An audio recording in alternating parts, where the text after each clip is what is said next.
Alexander Isak's future has been a talking point for some time, with the Newcastle striker regularly linked to a move away from St James's Park. Now, he's made a huge revelation that could have a major impact on the transfer picture, and it's Liverpool who find themselves right at the centre of the discussion. Let's break this down in today's video, along with all the other Liverpool news from the last 24 hours.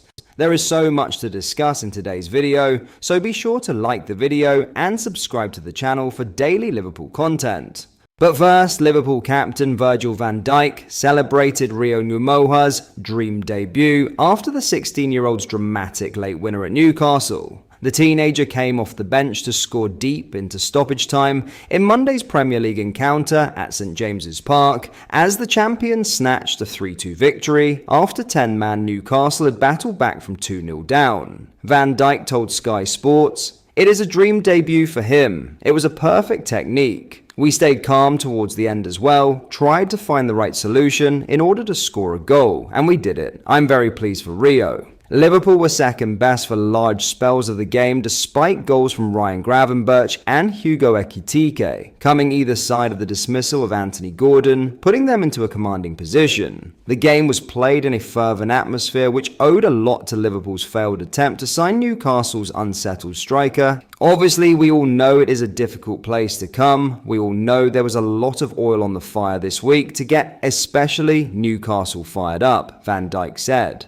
"For us, we are disappointed to concede from 2 set pieces, and that shouldn't happen, but overall, it's a great 3 points. We move on and focus on the next one." The Dutchman had little sympathy for Gordon, who was dismissed for a challenge on Van Dijk. On the incident, he said, "I said to him, if that's not a sending off, then I don't understand football. Unfortunately, these things happen in football. If he meant it or not, it happened." Liverpool manager Arne Slot felt Newcastle's approach made it difficult for the visitors. "I'm not too sure if I saw a football match today," he said. "It was set piece after set piece, long throws. It didn't have a lot to do with tactics. But I liked a lot how we stood strong. It was a very difficult first half hour, 45 minutes. We didn't collapse at all and went 1-0 up. They going down to 10 men, you would expect is a big plus for us, but when a goalkeeper takes every free kick, there is not much hope if you are 1 player up. That's why it was so difficult to bring the 2-0 over the line." Slot was impressed by Numoha's finish.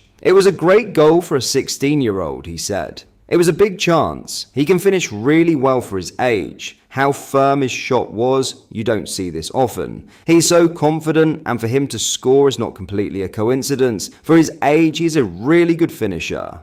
Newcastle manager Eddie Howe felt defeat was tough on his side. Howe said, "It was a bruising game for us. There are so many different emotions, but I was really proud of the performance, really pleased with how we played. Great energy, great intensity. I was really pleased with the following of the game plan and then adapting because we go to 10 men and we're the better team in the second half as well as the first. To come away with nothing and injuries, suspensions and concussions, it's a pretty bad day." Now, in a huge Isak transfer reveal, Alexander Isak held a meeting with Newcastle's owners on Monday as they unsuccessfully attempted to convince him to U-turn on his desire to leave. Isak was absent from St James's Park on Monday night as his current club Newcastle lost 3-2 to suitors Liverpool, but he was still in the northeast. Widespread reports revealed a meeting took place at the striker's home in Northumberland, involving Newcastle co-owner Jamie Reuben and a representative from Saudi Arabia's public investment fund. Their hope was to convince Isak to scale down his attempts to force a transfer and commit his immediate future to the club, reintegrating with the squad.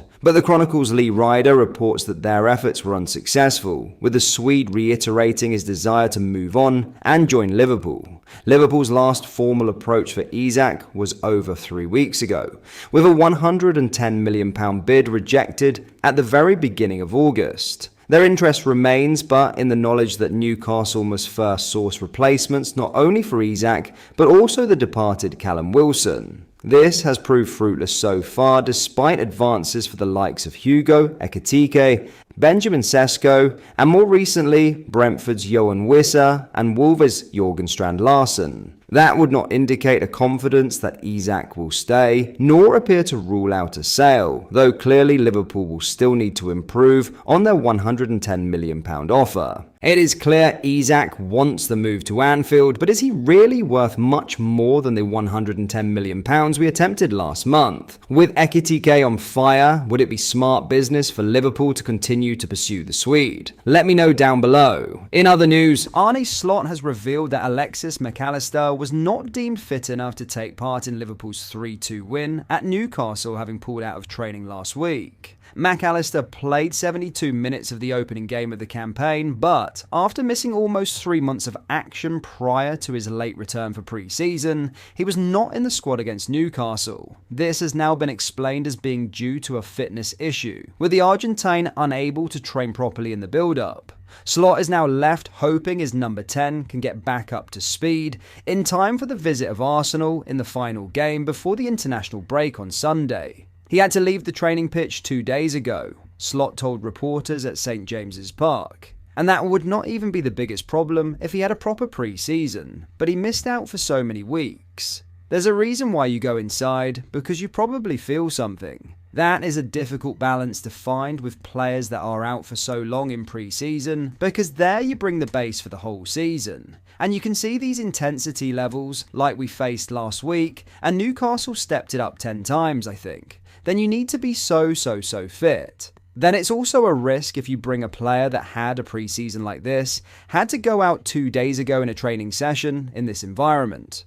With such a long season to go, that was too much of a risk for me, but I'm hoping things improve in the next 1 or 2 days, so he's available for Sunday. Though at face value, it does not appear to be a major issue for McAllister, there will be a lingering doubt given his injury problems since the end of last season. It is unlikely he will be considered to start against Arsenal, meaning Slot could face a decision over whether to shift Dominik Szoboszlai back into midfield if Conor Bradley is fit enough to start at right back. Liverpool's build-up to the Arsenal clash now carries an unwelcome layer of uncertainty. While McAllister's setback doesn't appear to be a long-term concern, the timing could not be more frustrating, forcing Slot to weigh up his options in the heart of midfield. A reshuffle may see Szoboszlai drop deeper if Conor Bradley proves fit enough to return at right back, but the lack of stability in such a crucial area is hardly ideal ahead of one of the biggest games of the season. With Arsenal arriving at Anfield in strong form and the Premier League table so finely poised,